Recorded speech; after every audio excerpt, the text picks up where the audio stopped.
Artificial rain drummed against the transparent dome of the Galactic University Library as students hurried through the corridors with their data tablets clutched tight against their chests. The storm had been programmed to last exactly 47 minutes, just long enough to test the atmospheric processors, but not so long as to disrupt the afternoon lecture schedule that governed life on Centauri Prime.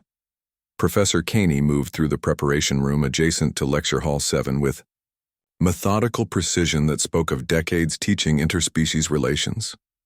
His 4 silver-scaled arms worked independently, one organizing holographic notes while another adjusted the universal translator matrix, and the remaining 2 prepared the ceremonial tea that would help calm his pre-lecture nerves. The elderly Altarian had seen every type of student pass through his classes over the years. Ambitious Etherian diplomats whose translucent wings buzzed with nervous energy, stoic Corvan miners who brought the smell of deep earth metals into his pristine classroom, and calculating Vorthon trade representatives who never stopped analyzing profit margins, even during philosophical discussions.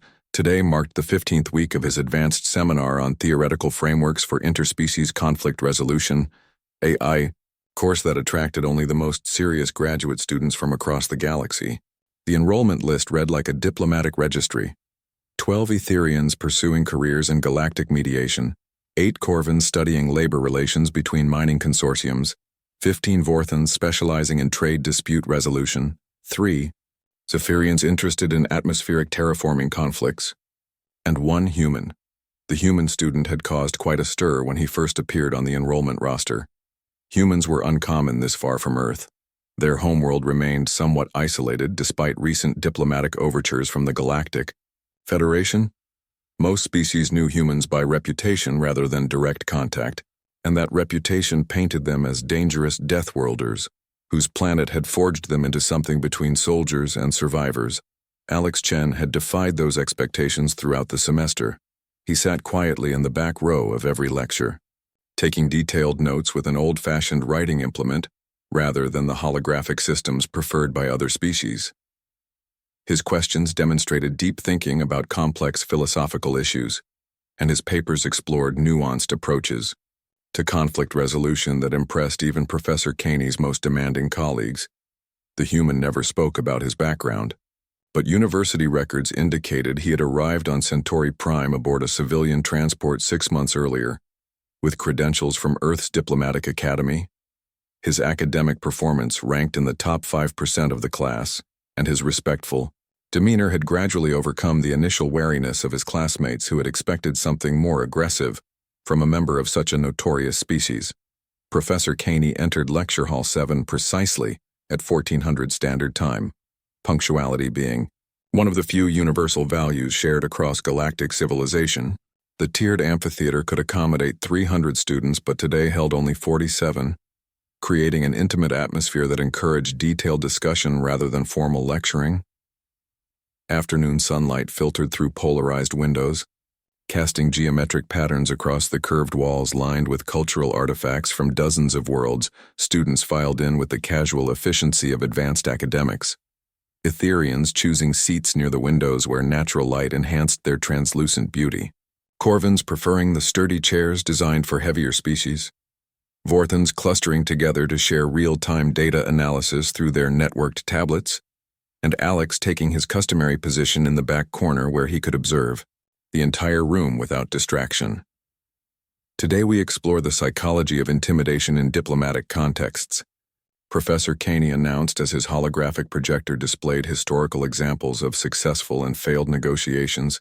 Consider how different species respond to displays of power. Some retreat, others become more aggressive, while still others analyze the display itself, rather than reacting emotionally to it. The lecture proceeded through familiar academic rhythms, theoretical frameworks supported by case studies, student questions that revealed their species-specific perspectives, and Professor Caney's gentle guidance toward more nuanced understanding.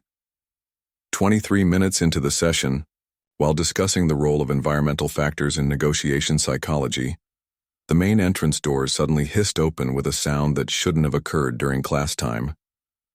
A figure stepped through the doorway with predatory grace that immediately changed the atmosphere in the room. The newcomer moved with the fluid confidence of someone accustomed to inspiring fear. Each step deliberate, each gesture calculated to project maximum psychological impact. His obsidian skin seemed to absorb the ambient light rather than reflect it, while 4 red eyes swept across the assembled students with the cold assessment of a predator, cataloging potential prey. Professor Caney's universal translator crackled with interference as it struggled to process the newcomer's biosignature. Advanced academic settings maintained strict security protocols, but this individual had somehow bypassed every system designed to protect the university's diverse student population. The silence stretched for several heartbeats as 47 beings tried to process what they were seeing. Draven of the Shadowkin stood in the entrance with casual arrogance born from decades of successful intimidation. His species had been banned from most civilized worlds after the Outer Rim massacres, events that had established Shadowkin assassins as the galaxy's most feared killers. Twin plasma blades hung at his sides like sleeping serpents, while the neural disruptor mounted on his left wrist could incapacitate dozens of targets simultaneously. The assassin's reputation preceded him across star systems. Draven had never failed to eliminate a target, and his methods involved psychological torture that left survivors with permanent trauma. He specialized in public killings that sent messages to entire governments, demonstrations of power that influenced policy decisions through fear rather than diplomacy. His presence in an academic setting represented a fundamental violation of the peaceful principles that governed galactic education. Students of Centauri Prime. Draven's voice carried harmonics specifically designed to trigger primal fear responses in most known species. Today, your theoretical studies become practical experience with death. Panic should have erupted immediately. Stampedes toward emergency exits, desperate attempts to contact security forces, the chaos that normally accompanied encounters with galactic-class killers. Instead, something unexpected happened. While most students showed obvious signs of terror through elevated breathing, stress pheromone release, and involuntary trembling, an eerie calm settled over the lecture hall that defied Draven's extensive experience with fear psychology. His 4 red eyes continued their systematic scan of potential threats and escape routes, while his enhanced hearing cataloged the audio signatures of fear surrounding him. Etherian wings rustled with distress. Corvin hands gripped chair armrests with stone-crushing pressure. Vorthon data tablets clattered to the floor as their owners lost fine motor control. But cutting through these expected responses, Draven detected something that made no sense. Steady, controlled breathing that suggested complete absence of fear, following the anomalous sound. His gaze locked onto the human sitting motionless in the back corner, while every other being in the hall displayed physiological markers of extreme stress. Alex remained perfectly still with his breathing deep and measured, his posture relaxed and, most disturbing of all, his eyes focused on Draven with calm, analytical attention rather than terror. The human was studying him, not with the desperate assessment of prey seeking escape routes, but with the patient observation of a scientist examining an interesting specimen that posed no particular threat. For the first time in his career spanning 17 successful assassination missions across 12 star systems, Draven experienced something he didn't immediately recognize: uncertainty about his ability to control the situation through fear alone. Silence filled the lecture hall like poison gas seeping through ventilation systems designed to maintain perfect atmospheric balance. Professor Caney's forearms trembled as he attempted to process what his ancient eyes were witnessing. A notorious Shadowkin assassin standing in his peaceful classroom, where the most dangerous thing should have been heated academic debate about theoretical conflict resolution.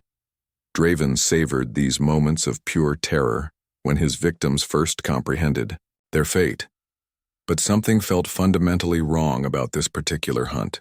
His enhanced senses detected the usual physiological markers of fear: accelerated heartbeats, stress hormone releases, the involuntary muscle contractions that preceded flight responses. Yet underlying these expected reactions was an anomaly that disturbed him more than open defiance would have.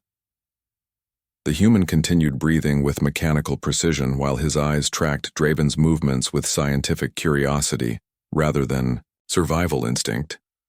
Alex appeared to be memorizing details about weapons configuration, movement patterns, and threat assessment procedures as if preparing to write a research paper rather than planning an escape route. This clinical detachment violated every principle of predator-prey psychology that formed the foundation of shadowkin hunting methodology. I have traveled 17 light-years to reach this insignificant academic institution, Draven announced, while his voice carried subsonic frequencies designed to trigger panic responses in mammalian nervous systems. 3 individuals in this room will not survive the next 10 minutes, but their deaths will serve a greater purpose in demonstrating the futility of resistance against superior predators. The threat was specific enough to create hope in non-targets while terrorizing potential victims. Draven's employers had commissioned the elimination of 3 Vorthon diplomatic students, whose families had recently negotiated trade agreements that interfered with certain mining operations in the Outer Rim territories. But he never simply killed targets without proper psychological preparation. Fear was an art form that required careful cultivation. Before the final masterpiece, Professor Caney fumbled for his emergency communicator with movements made clumsy by age and terror. The device would summon campus security forces within 12 minutes. Far too long to prevent violence, but perhaps sufficient to apprehend the killer afterward. Draven allowed the professor these futile gestures because hope made the eventual despair more exquisite. Please. Professor Kane's translator struggled with his species' distress harmonics. These are students, young beings pursuing knowledge and understanding. They have committed no crimes that warrant violence in an academic setting dedicated to peaceful learning. Draven's 4 eyes glittered with predatory amusement as he drew one plasma blade in a movement fluid enough to suggest decades of practice. The weapon hummed to life with energy patterns that cast shifting blue shadows across terrified faces, while filling the air with ozone that burned sensitive nasal passages. Knowledge and understanding, he repeated with mock consideration. How fitting that their final lesson concerns the relationship between power and mortality. The neural disruptor on his wrist pulsed once with electromagnetic energy specifically calibrated to disrupt Alterian nervous systems. Professor Caney collapsed. Behind his podium, unconscious but alive since Draven preferred witnesses to his artistic work, the calculated display of restraint served multiple purposes, demonstrating his precise control over life and death while establishing that cooperation might earn mercy. Around the amphitheater, students began displaying species-specific terror, responses that Draven catalogued with professional satisfaction. Etherian wings created soft rushing sounds as involuntary flight reflexes activated, despite the absence of escape routes. Corvin miners released stress pheromones that carried metallic undertones reflecting their deep Earth origins, while Vorthon traders activated emergency beacon implants that would prove useless given the time constraints. Yet the human remained, motionless with his hands folded calmly in his lap, and his breathing unchanged. Despite witnessing the casual neutralization of academic authority, Alex's eyes continued their systematic observation of tactical details. Weapon energy outputs, movement efficiency ratings, psychological manipulation techniques, as if attending a fascinating lecture rather than facing imminent death. "You interest me, human," Draven said, while pointing one clawed finger toward the back corner where Alex sat with inexplicable composure. "Your species' reputation suggests emotional volatility and primitive aggression, yet you display neither fear nor anger in the presence of certain death. Perhaps your famous courage is actually evolutionary defect that prevents proper threat recognition." For the first time since entering the hall, Alex shifted position, not with the desperate fidgeting of prey seeking escape, but with the controlled movement of someone adjusting their posture for better observation angles. His response came, in a voice steady enough to carry clearly across the silent amphitheater. "I'm trying to determine whether you're actually dangerous or just performing some elaborate psychological experiment for academic purposes." The words struck Draven like physical blows delivered by an opponent he hadn't noticed approaching.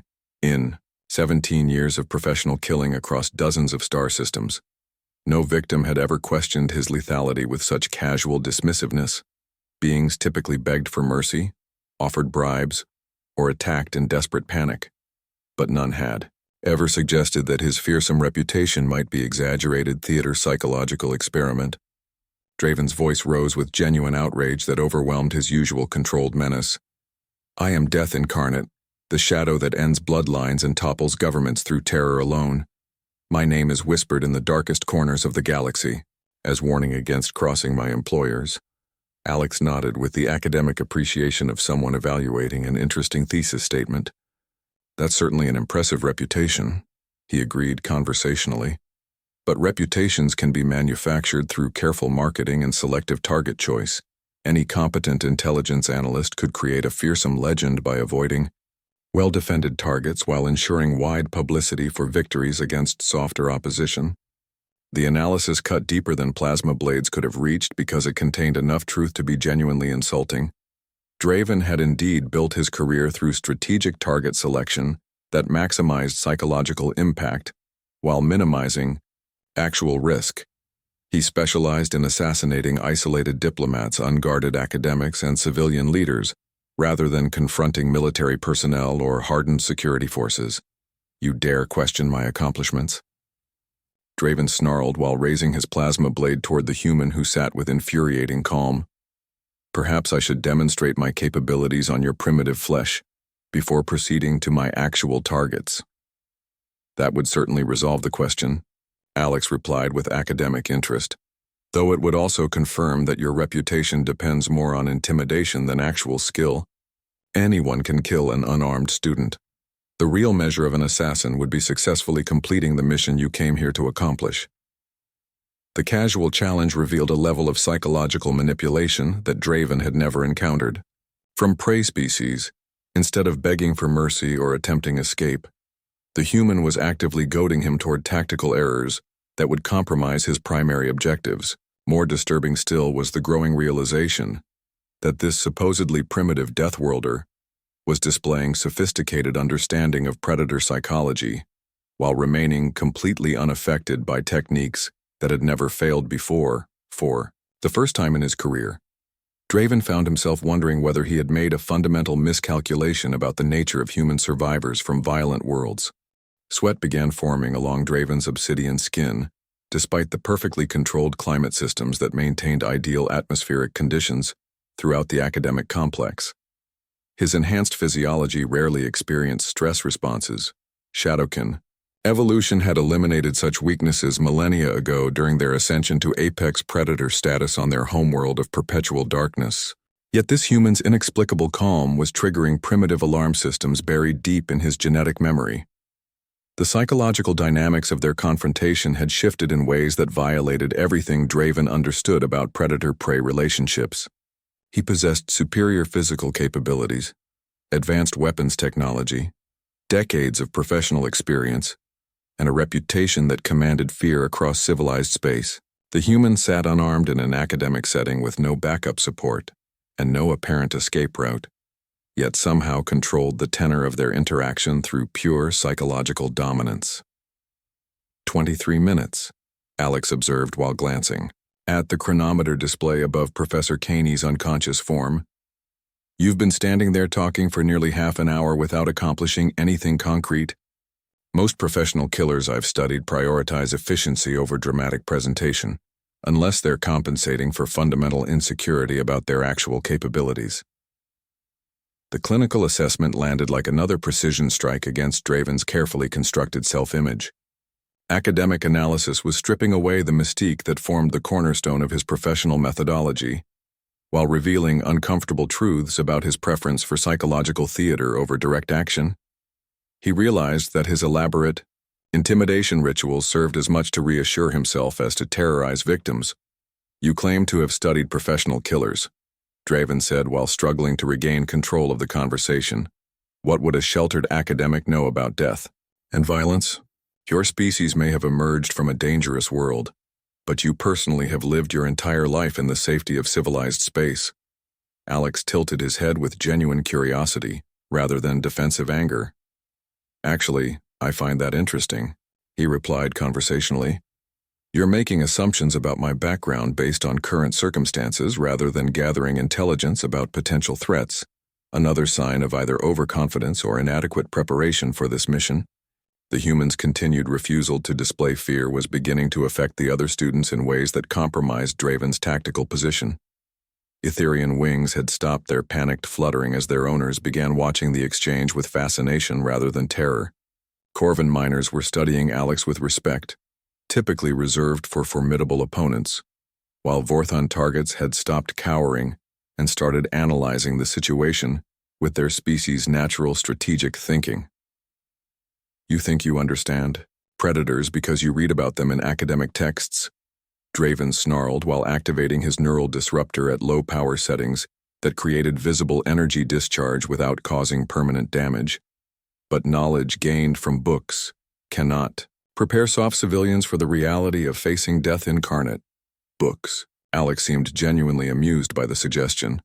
I learned about predators by being hunted by them for 18 years on a world where everything larger than a house cat wanted to eat me. Earth didn't produce scholars first. It produced survivors, who later became scholars after proving they could stay alive long enough to learn anything.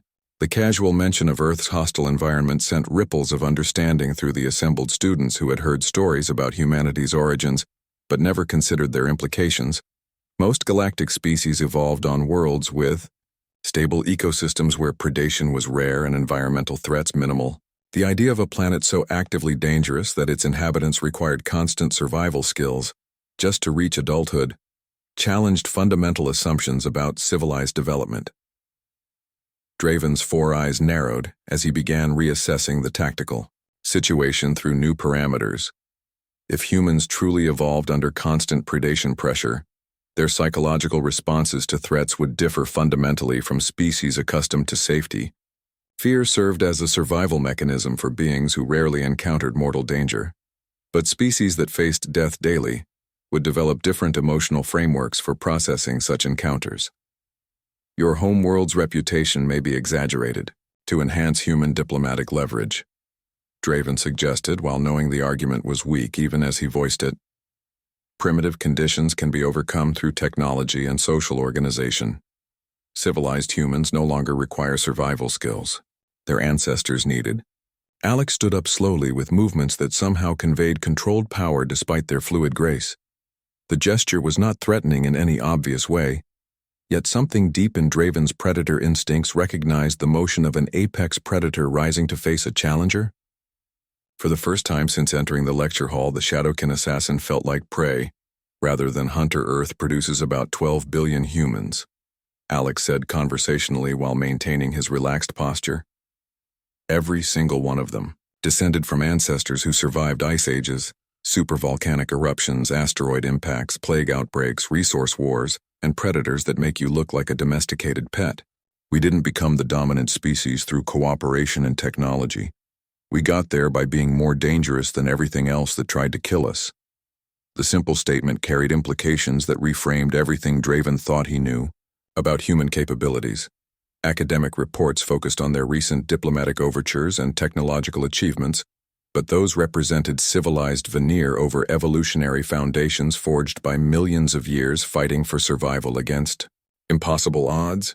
If humans truly carried that legacy in their genetic memory, intimidation tactics designed for civilized species would prove not just ineffective, but potentially counterproductive. You're trying to frighten me with stories about your species. Past, Draven said while raising his plasma blade to casting shifting light patterns across his obsidian features. But individual humans remain fragile flesh that burns just like any other organic matter. Absolutely, Alex agreed with academic precision. Humans are remarkably fragile compared to most galactic species. We have thin skin, weak bones, limited physical strength, and vulnerability to environmental extremes that would barely inconvenience hardier races. That's exactly why we developed psychological advantages that compensate for our physical limitations. The admission should have been reassuring, but Alex's tone suggested he was explaining tactical advantages rather than acknowledging weaknesses. Draven found himself wondering what psychological adaptations could possibly offset such obvious physical vulnerabilities in species-to-species competition. Fear doesn't work on us the way it works on other species, Alex continued as if reading his thoughts. When everything on your world wants to kill you, fear becomes a tool for enhanced performance rather than a mechanism for avoidance. We learn to think more clearly under threat, move more efficiently. When attacked, and coordinate more effectively when facing superior opponents. The explanation recontextualized human deathworld origins as evolutionary advantages rather than primitive hardships. While other species developed sophisticated technologies and social structures in safe environments, humans had been forged into psychological weapons that treated mortal danger as normal operating conditions. That fundamental difference meant traditional intimidation tactics would not only fail, but might actually trigger enhanced performance from human targets. Draven realized with growing alarm that he was no longer facing a helpless academic, but rather a representative of the galaxy's most successful predator species, one that had learned to hunt not through superior physical capabilities, but through psychological manipulation, strategic thinking, and cooperative behavior that turned individual weaknesses into collective strengths. Emergency lighting began cycling through amber warning sequences as automated systems detected elevated stress levels throughout Lecture Hall 7. But the soft illumination only emphasized how completely the power dynamics had shifted from Draven's expectations. His 4 red eyes darted between potential escape routes while his enhanced hearing cataloged sounds that should have indicated panic, but instead suggested organized response patterns that violated every assumption about civilian behavior under threat. The human remained standing with casual confidence that somehow projected more menace than Draven's plasma weapons. Despite being completely unarmed and seemingly defenseless against a trained killer, Alex's posture conveyed the relaxed alertness of someone accustomed to danger, not the rigid tension of civilized beings experiencing their first encounter with mortal peril, but the fluid readiness of a predator temporarily at rest. Your entire methodology depends on fear responses that work differently for humans. Alex continued his analysis with academic precision that stripped away Draven's mystique layer by layer. You use psychological intimidation to paralyze victims before physical violence becomes necessary. An efficient approach when dealing with species that evolved in safe environments where predators were rare exceptions rather than daily realities. Professor Caney stirred slightly behind his podium as the neural disruptor's effects began wearing off. His forearms moved with weak coordination, while his ancient eyes struggled to focus on the impossible scene unfolding in his peaceful classroom. The elderly Altarian had witnessed diplomatic crises, academic disputes, and even the occasional student breakdown during his decades of teaching, but never anything that challenged the fundamental principles of civilized discourse. But humans come from a world where fear serves different functions, Alex said while noting the professor's gradual recovery. When you're being stalked by pack hunters with cognitive abilities rivaling your own, fear becomes a performance enhancer rather than a paralysis mechanism. Our ancestors who froze when threatened became extinct. The ones who survived learned to use adrenaline for improved reaction times, enhanced strength, and sharper tactical thinking. Draven felt something cold spreading through his enhanced nervous system as the implications became clear. His entire professional identity was built around exploiting fear responses that simply didn't exist in human psychology. Worse yet, his intimidation tactics might actually be improving his target's combat effectiveness rather than degrading it. The possibility that he had been inadvertently helping his opponents prepare for violence challenged everything he understood about predator dynamics.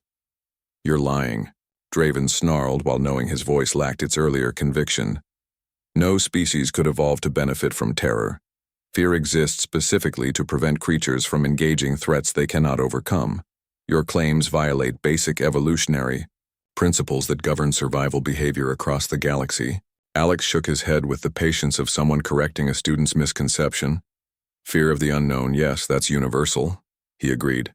But humans learn to distinguish between productive fear that enhances performance and counterproductive fear that causes paralysis. When facing known threats with established response protocols, we use fear as fuel rather than allowing it to become a weakness. The distinction was subtle, but devastating to Draven's tactical position. He had entered the lecture hall as an unknown threat capable of inspiring paralyzing terror in civilized beings, but by taking time to establish his identity and capabilities, he had transformed himself into a known quantity that human psychology could process through analytical frameworks rather than emotional responses. Around the amphitheater, other students were beginning to recognize the shift in power dynamics despite lacking detailed knowledge of human psychology. Etherian wings had settled into positions indicating curiosity rather than panic, while Corvin miners displayed the respect they typically showed to formidable opponents. The three Vorthon targets had stopped cowering and started observing the exchange with their species' natural tendency toward strategic analysis. Even if your species possesses unusual fear responses, Draven said while struggling to regain psychological dominance, individual humans remain physically vulnerable to superior weapons technology. I can end your life before you complete another sentence, regardless of your psychological adaptations to threat situations. Absolutely true, Alex acknowledged without any sign of concern. But killing me now would represent failure rather than success from your professional perspective. You came here to eliminate 3 specific targets and send a message that would influence future diplomatic negotiations. Murdering random students would transform you from a feared assassin into a common terrorist. Not exactly the reputation enhancement your employers are paying for. The analysis struck at the core of Draven's professional identity with surgical precision. His reputation depended on surgical elimination of specific targets rather than indiscriminate violence, and that reputation formed the foundation of his economic value to clients who needed surgical solutions to political problems. Becoming known as an unpredictable killer who murdered civilians would destroy the careful image he had cultivated over decades of strategic assassinations. Professor Caney managed to activate his emergency communicator with trembling movements that indicated full consciousness. The device's soft chime indicated successful connection to campus security forces, a development that should have prompted immediate action from any competent assassin. Yet Draven found himself frozen by the realization that every tactical option available to him carried unacceptable cost to his professional standing. Campus security response time averages 18 minutes. Alex mentioned conversationally while noting the professor's successful communication. You've been here for 31 minutes without accomplishing your primary objectives. At what point does mission duration become evidence of incompetence rather than thorough preparation? The question hit like a precisely aimed projectile because it highlighted how completely Draven had lost control of the tactical timeline. Professional killers succeeded through swift execution of carefully planned operations, not extended confrontations that allowed security forces to organize effective responses. His reputation for efficiency was being systematically destroyed by a human who had somehow manipulated him into abandoning every principle of successful assassination. Security forces cannot reach this location before I complete my mission, Draven said while knowing the statement was becoming less credible with each passing moment. 3 Vorthon students will die regardless of their protective protocols. Their deaths will demonstrate the futility of opposing my employer's interests in the Outer Rim territories. Alex glanced toward the 3 Vorthon targets who had been quietly repositioning themselves behind structural supports during the extended conversation.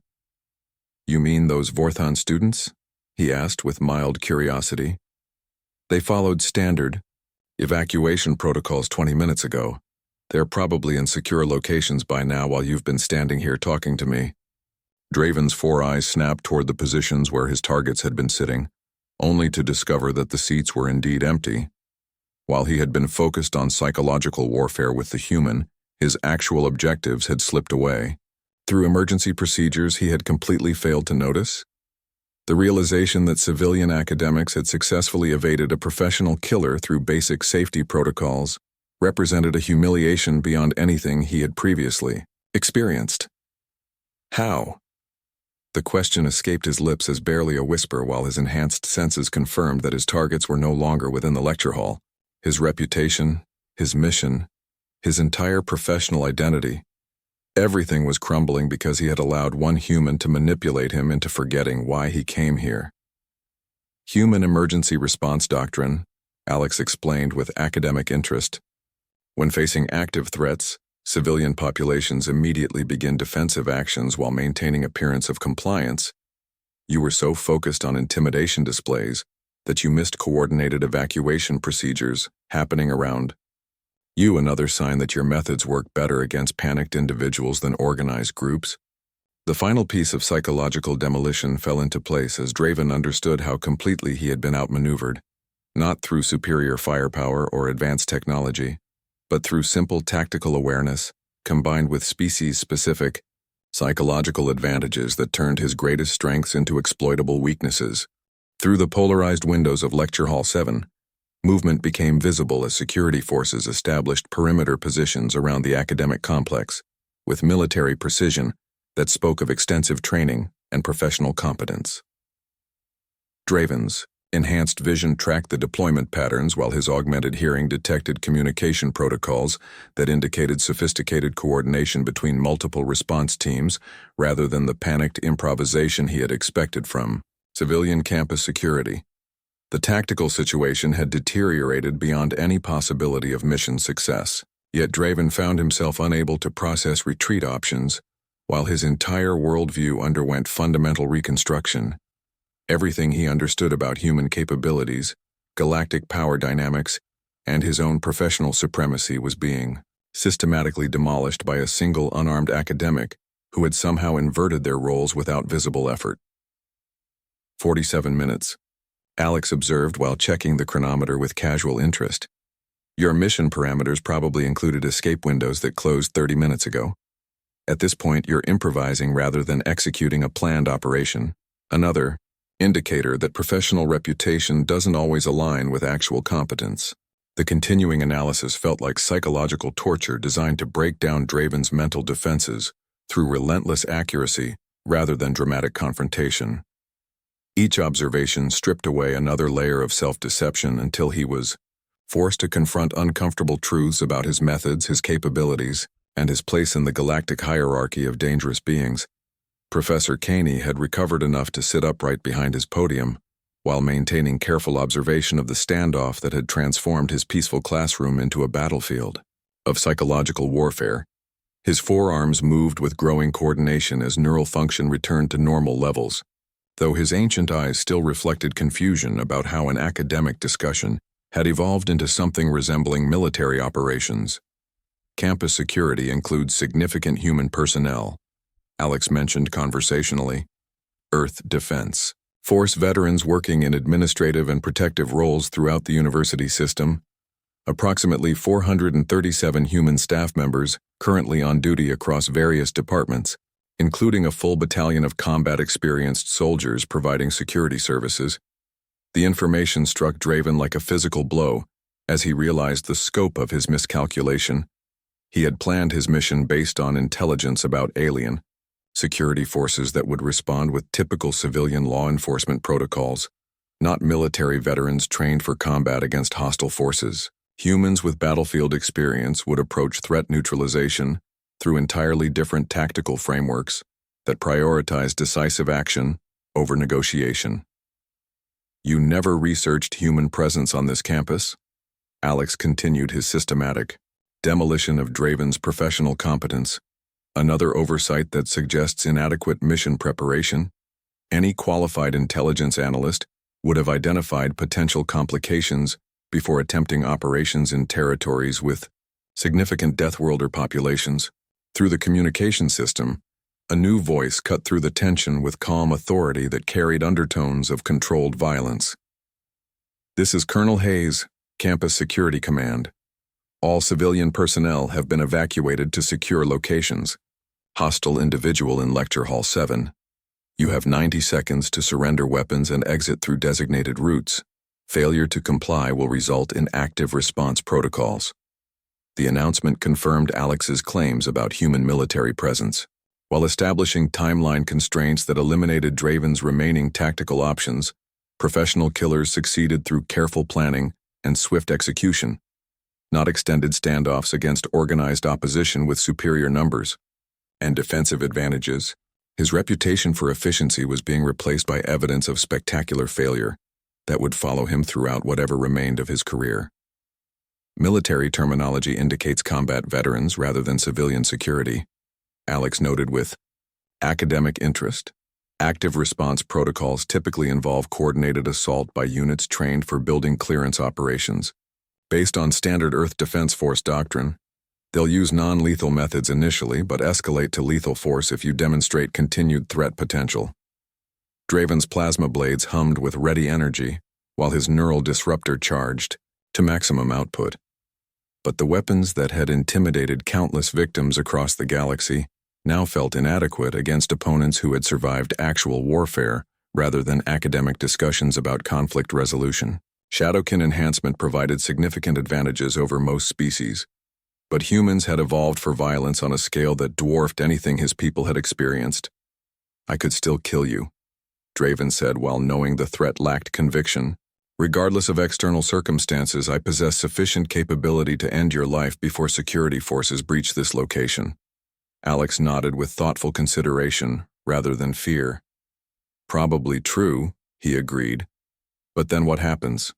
You'd be trapped in a building surrounded by trained soldiers with nowhere to go and no strategic objectives accomplished. Your reputation would shift from feared assassin to terrorist who killed students, not exactly the professional enhancement your employers were hoping to purchase." The analysis was delivered without malice or satisfaction, simply as a tactical assessment that highlighted how completely Draven's position had deteriorated.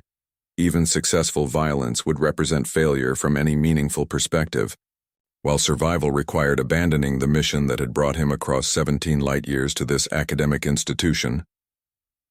60 seconds, Colonel Hayes announced through speakers throughout the hall. His voice carried no emotion beyond professional determination, but underlying harmonics suggested human vocal patterns specifically evolved for coordination during high-stress combat situations.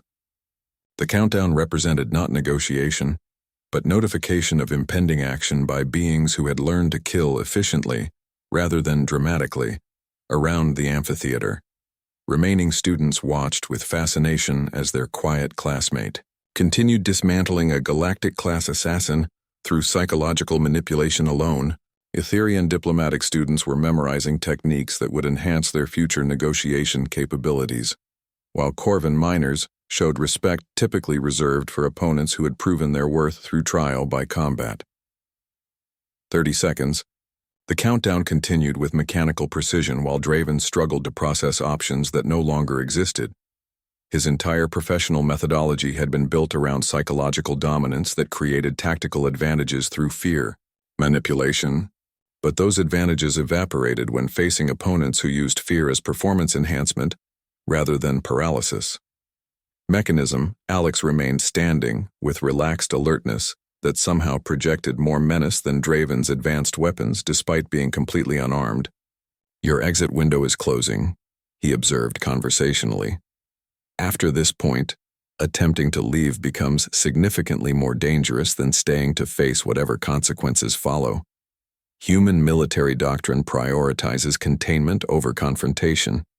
When dealing with unknown threat capabilities, the casual mention of military doctrine revealed another layer of human psychological advantage that Draven had completely failed to anticipate. While other species approached violence as last resort requiring extensive preparation, humans treated combat as normal problem-solving methodology that could be applied whenever diplomatic solutions proved inadequate. Their matter-of-fact attitude toward potentially lethal confrontation represented evolutionary adaptation to constant danger rather than civilized reluctance to engage in destructive behavior.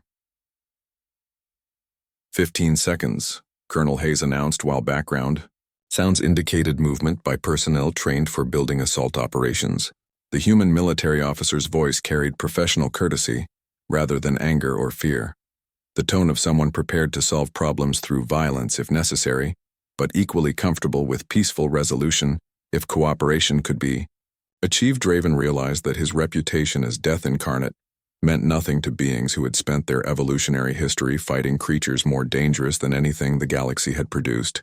Humans didn't fear death because they had learned to treat it as constant possibility rather than distant threat.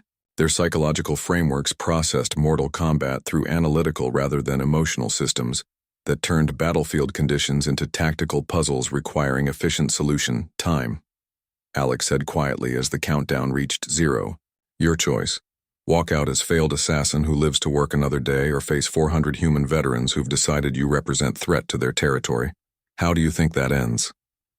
For the first time in his career spanning dozens of successful missions across multiple star systems, Draven understood that he was facing beings who had evolved beyond his ability to intimidate or defeat.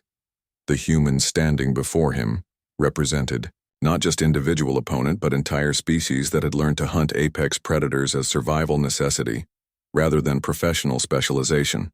Without another word, Draven deactivated his weapons and walked toward the main entrance while 47 beings watched the most feared assassin in known space retreat from a single unarmed human who had never made a single threat, only stated observable facts about tactical realities and psychological capabilities. The sound of his footsteps echoed through the silent lecture hall as he moved toward whatever waited beyond the doors. Capture, interrogation, and the end of reputation that had taken decades to build. Yet somehow survival felt like victory, compared to facing beings who treated violence as normal problem-solving technique rather than special circumstance requiring emotional preparation. Behind him, Alex quietly returned to his seat and opened his notebook, ready to continue taking notes on Professor Caney's lecture about interspecies conflict resolution. The irony that they had just witnessed the most effective demonstration of the subject matter was not lost on anyone present. Silence filled Lecture Hall 7 with the weight of witnessed impossibility as 47 beings processed what they had just experienced, the systematic psychological defeat of a notorious galactic assassin by an unarmed academic who had never raised his voice or made a single threatening gesture. Professor Caney struggled to comprehend how his peaceful classroom had become the site of the most effective demonstration of conflict resolution theory anyone present would ever witness. Alex closed his notebook with movements that seemed impossibly casual after facing down death incarnate. Yet his classmates were beginning to understand that this apparent ordinariness masked psychological capabilities that had evolved under conditions none of them could truly comprehend.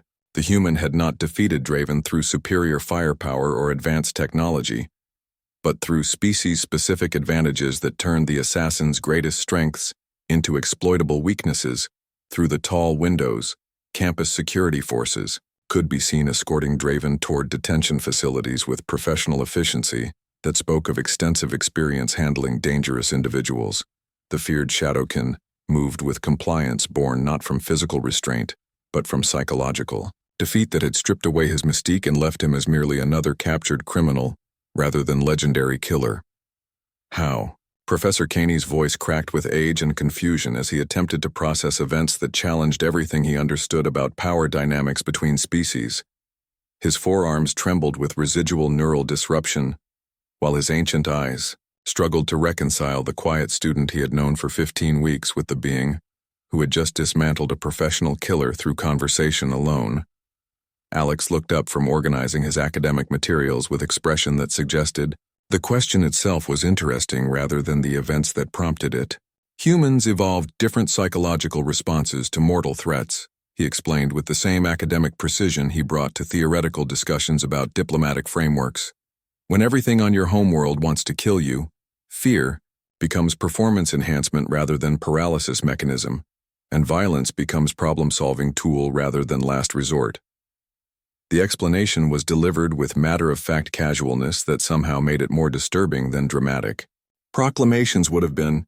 Other students began to reconsider everything they thought they knew about the species that had recently begun appearing in galactic civilization as diplomatic representatives and academic observers. If humans possessed such capabilities while presenting themselves as peaceful scholars, what other advantages did they maintain beneath their civilized veneer? "But you never threatened him," whispered Lyra, an Etherian diplomatic student whose translucent wings still fluttered with residual stress. "You defeated death incarnate through analysis and observation, techniques we study in theoretical frameworks, but never expected to see applied against actual violence." Alex considered the observation with academic interest while gathering his writing implements. Humans learned that the most dangerous predators are often the most psychologically vulnerable ones, he replied thoughtfully. Beings who depend on fear to control situations become helpless when that fear doesn't materialize. Draven's entire methodology required psychological dominance that simply doesn't work against species evolved for constant threat assessment rather than threat avoidance. Around the amphitheater, students from various species began discussing the implications in hushed voices that carried amazement, respect, and newly awakened wariness of the human who had sat quietly among them for months without revealing capabilities that redefined their understanding of interspecies power dynamics. The quiet academic who asked thoughtful questions had proven to be something far more dangerous than any of them had imagined. Professor Caney activated his holographic projector with shaking movements, while his mind struggled to adapt lesson plans for circumstances no educational theory had anticipated. "Perhaps," he said slowly, "we should discuss what we have just observed in the context of our theoretical frameworks for conflict resolution. The practical application of psychological warfare principles has provided insights that purely academic study cannot achieve." The suggestion transformed traumatic experience into learning opportunity, a pedagogical technique that allowed everyone present to process recent events through familiar academic structures rather than confronting the raw implications of what they had witnessed. Yet underlying the scholarly discussion was growing awareness that humans represented something unprecedented in galactic civilization. "The most effective conflicts are won before violence becomes necessary," Alex observed while reviewing his notes from the interrupted lecture. "When opponents defeat themselves through psychological manipulation, no one dies, and strategic objectives can be achieved without creating martyrs or triggering retaliatory cycles that escalate beyond control." So, analysis reframed the entire confrontation as successful conflict resolution rather than dramatic confrontation between good and evil. The perspective highlighted human approaches to problem solving that prioritized efficient outcomes over emotional satisfaction, a mindset that other species found both admirable and slightly terrifying in its calculated precision. News of the incident spread throughout the Galactic University system within hours, but the story that emerged focused on innovative applications of psychological theory rather than heroic confrontation between student and killer. Academic institutions across civilized space began incorporating the event into their curricula as case study in how different species approached threat assessment and conflict resolution under stress conditions. Within days, Alex found himself invited to guest lecture at diplomatic academies throughout the sector. Though he declined most requests while maintaining his focus on completing his graduate studies in theoretical frameworks for interspecies relations, his quiet demeanor remained unchanged, despite newfound fame that attracted students from across the galaxy who hoped to learn human psychological techniques. Professor Caney incorporated the incident into his permanent curriculum as demonstration that practical application often reveals insights unavailable through purely theoretical study. The recording of Alex's systematic dismantling of Draven's psychological warfare became required viewing in advanced courses on diplomatic negotiation, with particular emphasis on how species-specific evolutionary advantages could be leveraged in nonviolent conflict resolution. The three Vorthan students, who had been Draven's original targets, returned to class the following week, with security escorts and deep gratitude toward the human who had saved their lives through academic discussion, rather than heroic violence. Their families' trade agreements proceeded without further interference as word spread that targeting human-protected individuals carried unacceptable risks to professional assassins' reputations. Draven himself disappeared into the galactic criminal justice system. But stories began circulating in the darker corners of civilized space about the legendary killer who had been defeated by an unarmed academic through conversation alone. His reputation shifted from feared assassin to cautionary tale about underestimating species whose evolutionary history had prepared them for threats beyond normal galactic experience. Years later, when Alex completed his doctoral dissertation on practical applications of evolutionary psychology in diplomatic frameworks, the abstract would include a footnote acknowledging that some theoretical concepts could only be fully understood through direct experience with life-threatening situations that tested species-specific responses to mortal danger. The academic understatement reflected human tendency toward casual treatment of extraordinary circumstances that other species found simultaneously admirable and deeply unsettling. In lecture halls across the galaxy, professors began including warnings in their threat assessment courses about humans and other deathworld species, whose psychological frameworks had been shaped by environmental pressures unknown to beings from safer worlds. The standard caution became, When dealing with humans, remember that you are not facing individuals who learned about danger from academic study. You are confronting representatives of a species that learned about survival through millions of years of practical experience with things that wanted to kill them. But perhaps the most significant change was the gradual shift in how galactic civilization viewed the quiet humans who had begun appearing as diplomats, scholars, and observers. Throughout civilized space, they were no longer seen as primitive beings lucky enough to achieve technological advancement, but as apex predators who had chosen diplomacy over conquest, a choice that could be reconsidered if circumstances warranted different approaches to problem solving. The galaxy had learned an important lesson that day.